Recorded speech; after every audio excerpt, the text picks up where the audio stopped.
कौन एक राज्यर मुखिया जे कि प्रशासन मुख्य रहिबो से किभଳି हेबा उचित तार दूरदृष्टि थिबार दरकार एवं तार प्रत्येकटी कार्य सबु बेले जेमती जनसाधारणकर उपकार रे आसुथिबो अर्थात तार प्रत्येक कार्य किछि फल प्रदान करुथिबो बिना लाभरे जनसाधारणक लाभरे राज्यर लाभरे बा लोकमानकर लाभरे से कौनसी कार्य करिबा नाही।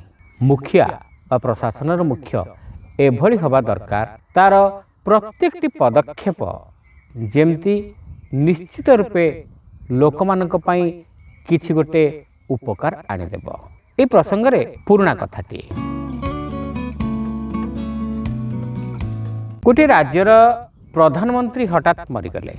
राजा बड़ चिंतार पड़िले कारण प्रधानमंत्री अधीन रे 3 जन उपमंत्री थिले।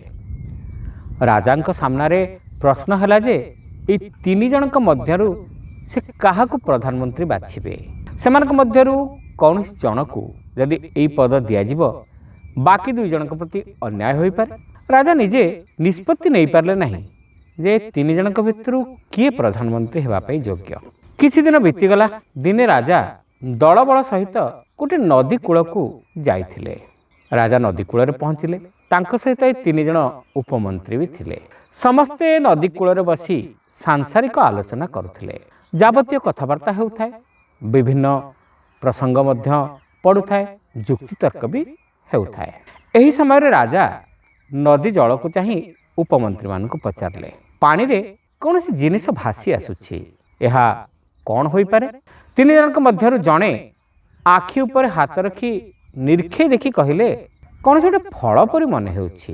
द्वितीय जनक ठिया होई चाहिए कहले हाँ महाराज यह गोटे आंब। तृतीय व्यक्ति जनक ठिया हेले एवं तांकर पगड़ी ओल्हाई से कौन कले ना नदी भीतर को फिंगी देले। पगड़ीटी नई रे भासी भासी गला। से व्यक्ति जनक पगड़ीर आर मुंड को धरिथिले। किछि बाट गला परे आंबटी भासी भासी आसी पगड़ी देहरे लागिला। ताकू धीरे धीरे उक्त व्यक्ति जनक कूल को टाणी आनिले एवं आंबटी को आनी राजांक हाथ रे देले। राजा सही व्यक्ति को ही प्रधानमंत्री भावरे नियुक्त कले।